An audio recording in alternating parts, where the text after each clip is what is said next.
আমি কি সুখে সন্ধান পাবো না? আমার কপালে কি সুখ নেই?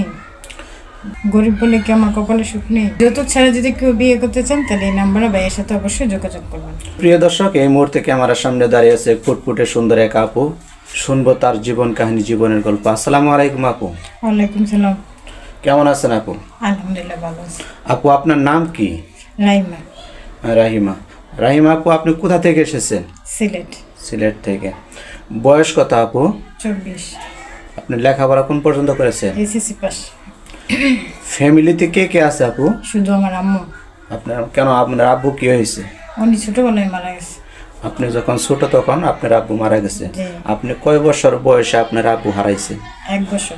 আমি যখন 1 বছর তখন। ও, যখন একবারে ছুটে 1 বছর বয়স তখন আপনার আব্বু মারা গেছে। আপনার আব্বুর কথা মনে পড়ে না? অবশ্যই মনে পড়ে।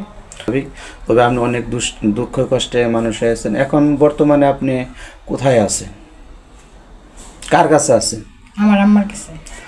আচ্ছা আপু, আপনি আমাদের ক্যামেরার সামনে কিসের জন্য এসেছেন? আমি আসছি যে আমার কপালে কি সুখ নাই? আমি কি ভালো মনের মানুষ পেতে পারি না? আচ্ছা, মূল কথা হচ্ছে যে আপনি আমাদের ক্যামেরার সামনে আসছেন যাতে একটা ভালো মনের মানুষ পান, এই জন্য আমাদের ক্যামেরার সামনে আসছেন, তাই না? জি।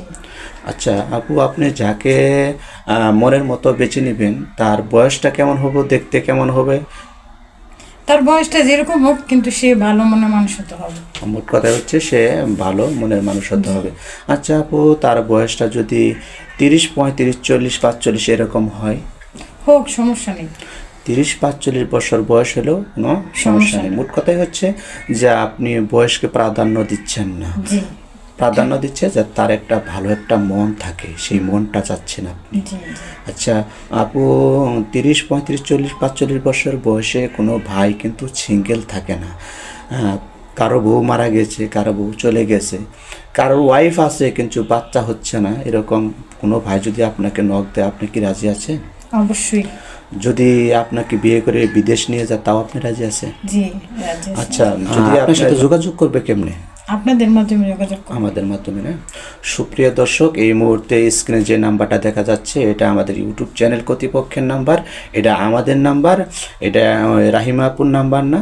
কেউ যদি রাহিমা আপুর সাথে যোগাযোগ করতে চান তাহলে এই নাম্বারে ইমো আছে, হোয়াটসঅ্যাপ আছে, আপনারা ইমো হোয়াটসঅ্যাপে যোগাযোগ করবেন। রাহিমার 1 কপি ছবি স্ক্রিনশট দিয়ে পাঠিয়ে দিবেন, আমাদের প্রতিনিধি আছে আপনার সাথে যোগাযোগ করিয়ে দিবে। আচ্ছা রাহিমা আপু, আপনি তো মুসলিম। জি। আচ্ছা রাহিমা আপু, আপনি নামাজ কালাম পড়েন? জি পড়ি। 5 ওয়াক্ত পড়েন? জি। কোরআন শরীফ পড়তে পারেন? জি পারি। আচ্ছা, আপনার হাজব্যান্ডকে নিয়ে প্রথম আপনি কোথায় যাওয়ার ইচ্ছা আছে? আমার ভাগ্যে যদি থাকে তাকে ওনারা নিয়ে হজ করতে যাবো। হজ করতে, মাশাআল্লাহ, সুন্দর একটা নিয়ত করেছেন। ইনশাআল্লাহ রাহিমা আপু, আমরা সর্বোচ্চ চেষ্টা করব আপনাকে একটা ভালো মনের মানুষ এনে দেওয়ার জন্য। আর আল্লাহ তাআলা আপনার যে মনের আশা পূর্ণ করে। এই বক্তব্য করে আমাদের প্রতিবেদনটা শেষ করছি। আসসালামু আলাইকুম।